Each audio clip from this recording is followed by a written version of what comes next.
Selamat pagi, Assalamualaikum warahmatullahi wabarakatuh. Berjumpa kembali dengan Budi Rajo di Padepokan Budi Rajo. Kita mulai dengan ngopi dulu. Bismillahirrahmanirrahim. Asik kopinya. Ini susah saya ya kalau ngopi karena kopi di rumah lebih enak daripada kopi di luar. Jadi lebih suka ngopi di rumah jadinya. Ini akhir-akhir ini saya perhatikan ya, banyak kita itu dibombardir dengan video-video atau banyak kan video sih sekarang. Kalau dulu kan teks, kalau sekarang video-video dari yang menurut saya adalah sorry to say ya, orang-orang yang tidak punya karya atau tidak punya prestasi. Jadi gini, isinya tuh hanya orang-orang yang ngomong saja. Keberatan saya tuh gini, ini biasanya cenderung ya, satu menjelek-jelekan kita ya.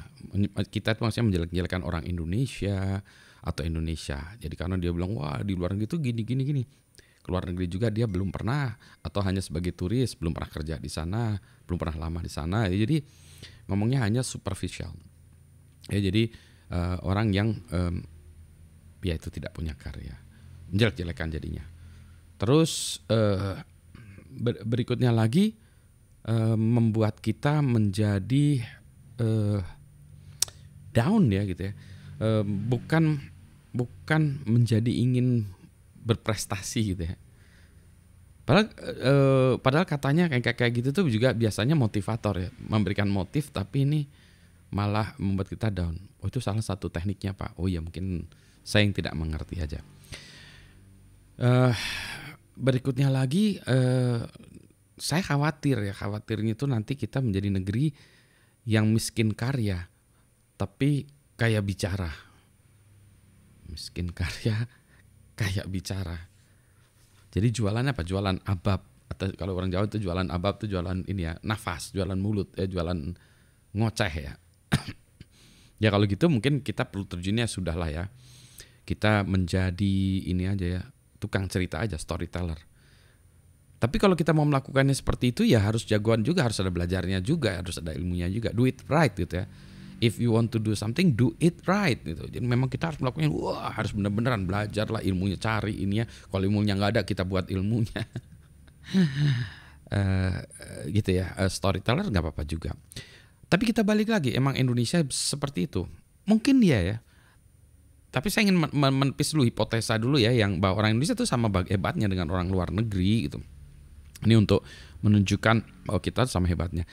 Saya buat video singkat ya di TikTok saya tentang itu tadi, orang Indonesia ini hebat-hebat. Yang mana saya ambil contoh diri saya sendiri. Soalnya kalau ngambil contoh orang lain susah ya, nanti takutnya harus minta izin ke orangnya, orang yang mungkin tidak suka dibicarakan meskipun di praise ya, kita agung-agungkan juga mungkin dia tidak suka, orangnya mungkin nggak pengen digituin ya. Jadi saya ambil contoh diri saya sendiri. Di dunia elektronika ya itu semuanya basisnya adalah transistor.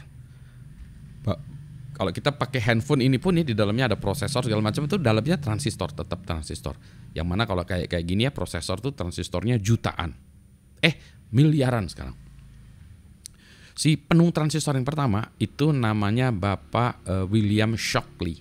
Nanti dicari ya, penemu transistor ya, siapa yang pertama adalah namanya William Shockley.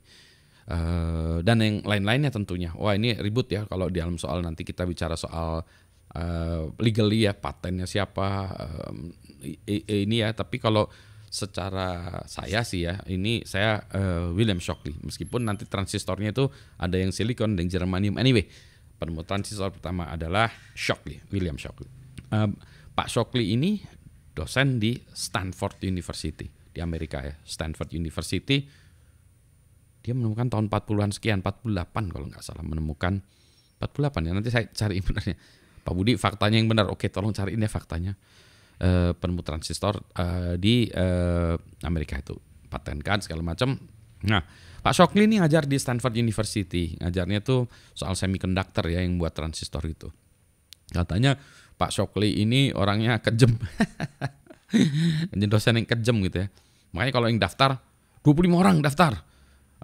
Minggu berikutnya yang ini kalau di Indonesia itu ada PRS ya, ngedrop Kalau di ITB itu ada PRS ya, perubahan rencana studi ya, kita ngambil kuliah, wah susah, ganti kuliahnya ya, ngedrop, ganti mata kuliah. Nah itu Pak Shockley itu katanya konon orang-orang ngedrop jadi tinggal sedikit yang ngambil kuliahnya. Karena selain itu ini, wow, dia rasis juga. Ada cerita lucu tapi itu cerita next time ya. Anyway, murid-muridnya tuh sedikit, tapi murid-muridnya hebat. Bahkan Shockley itu yang menantinya mendirikan awal perusahaan yang kemudian nanti berkembang besar, anak perusahaan, cucu perusahaannya segala macam jadi Intel, AMD, Nvidia, all kinds of semiconductor companies atau itu ya design companies itu turunan dari si Pak Shockley ini. Dan salah satu muridnya Pak Shockley itu ada orang Indonesia namanya Profesor Samaun Samadikun. Nanti di Indonesia Pak Samaun Samadikun ini jadi profesor. Beliau itu salah satu yang hebat ya muridnya Pak. Dia punya paten juga di Stanford juga Pak Samaun itu. Balik ke Indonesia Pak Samaun ngajar di ITB. Nah salah satu muridnya Pak Samaun itu Budi Raharjo. Nah ini saya ini. Jadi itu kakek guru saya ya Pak Shockley. Sanatnya jelas ya, keilmuan saya itu. Kemudian saya juga belajar membuat IC design. IC design dulu kalau ini kan ada bahasa pemrograman yang namanya VHDL, Verilog gitu. Saya berapa tahun kemudian, saya lupa tahun 88, 89 nggak ingat saya. Saya kursus itu IC design. Saya di kampus sudah belajar IC design, tapi saya kursus lagi ya untuk menggunakan CAD toolsnya adalah CAD dan Synopsys dan lain-lain. Itu CAD tools yang hebat itu. Saya belajar dulu ke orang. Nah, ternyata saya bergurunya ke orang yang namanya Stan Mazur. Udah, saya nggak ngerti ya belajar itu, wah hebat pakai ini, wah toolsnya gimana. Udah, pulang lagi ke kampung halaman saya Winnipeg ya di Manitoba, Kanada itu, mudik gitu. Terus saya baru tahu Pak Stan Mazur ini adalah orang yang mendesain microprocessor Intel 404 kalau nggak salah ya. Kalau nggak salah terus Pak, jangan kalau nggak salah, yakin Pak. Stan Mazur. Jadi dia salah satu pendesain mikroprosesor pertama. Nggak tahu saya. Karena internetnya dulu kan baik. Internet tuh masih sedikit dulu. Kalau yang namanya web browser belum ada tuh tahun 88. Web browser tahun 91 ya. Itu zamannya Tim Berners-Lee. Balik lagi Stan Mazur. Oh, baru saya tahu itu. Guru saya teh hebat. Jadi ternyata ngaji saya tuh. Ngaji saya hebat ya. Akhirnya ya itulah ya, bidang pendidikan saya adalah asynchronous circuits, verification, formal methods. Anyway, balik lagi, jadi kemampuannya saya pernah desain chip juga, tapi chipnya yang saya desain punyaan saya sendiri itu gagal. Saya itu waktu itu membuat namanya autocorrelation chip. Wah, batuk. Autocorrelation chip itu untuk mendeteksi suara. Jadi dulu saya pengen gini.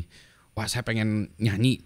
Saya pengen main keyboard. Nggak punya keyboard. Wah, pengen ini apa? Saya keyboard yang saya kendalikan dari pakai MIDI atau apa. Nggak punya gitu. Tapi saya pengen nyanyi pakai mikrofon, bisa nggak ke situ?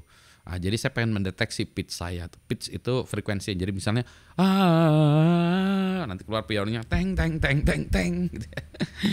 Itu satu. Yang kedua, pas bidang penelitian saya sebelumnya yang S2 saya itu mendeteksi ini kemungkinan ada kelainan di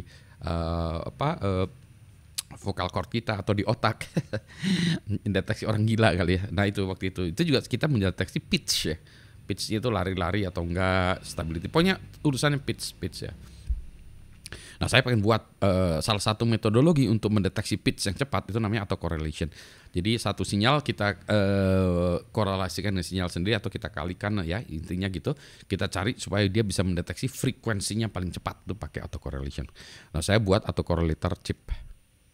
Sayangnya bodornya kan saya membuat standar selnya sendiri ya waktu itu. Ada satu standar sel rasanya XOR yang saya kebalik antara input dengan output. Salah satu pinnya tuh nggak jalan lah autocorrelator saya chip itu ya. Chipnya udah datang, udah ini keluaran. Saya nggak punya lagi chipnya itu karena chipnya dipakai bersama-sama. Jadi satu chip di dalamnya ada banyak modul, yang mana itu biasanya modul mahasiswa bersamaan ya dari kampus saya ini segala macam dipabrikan. Itu di dalamnya ada satu chip yang bisa dipakai rame-rame. Yang saya gagal ya, maksudnya dijadiin chip tapi gagal, fungsinya nggak jalan.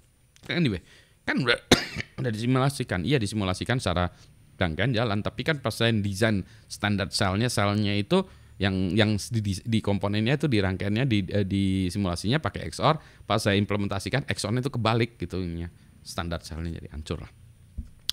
Balik lagi, wah karyanya banyak ya, ada banyak lah karya. Sekarang saya itu lagi miskin karya juga ya.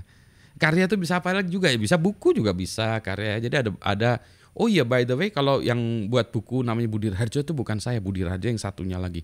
Karyanya apa? Buku banyak, bukunya keren. Yang Budi Raharjo kayak yang itu keren juga gitu ya. Jadi nah itu untuk menunjukkan itu. Nah, balik lagi nih.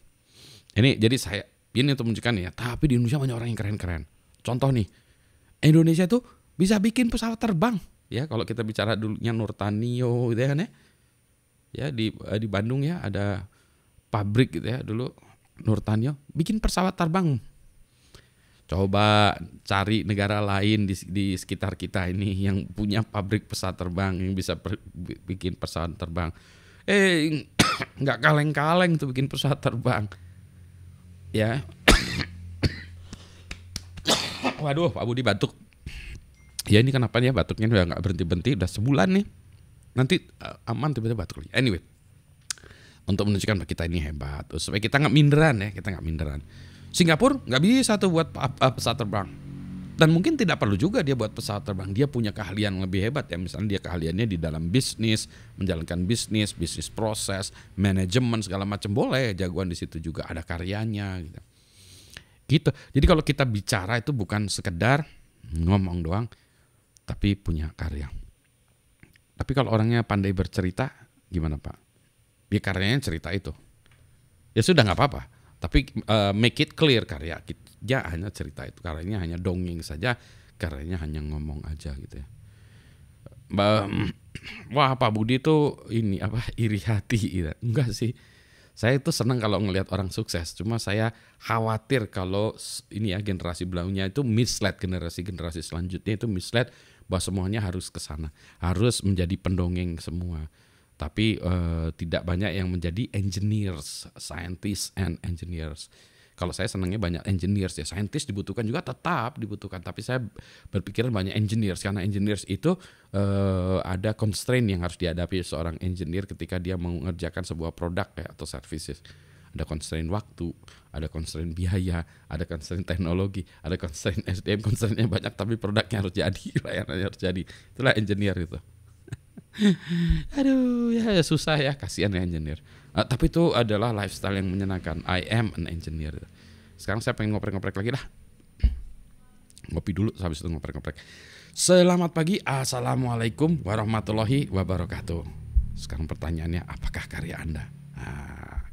Ya. Mari kita cari.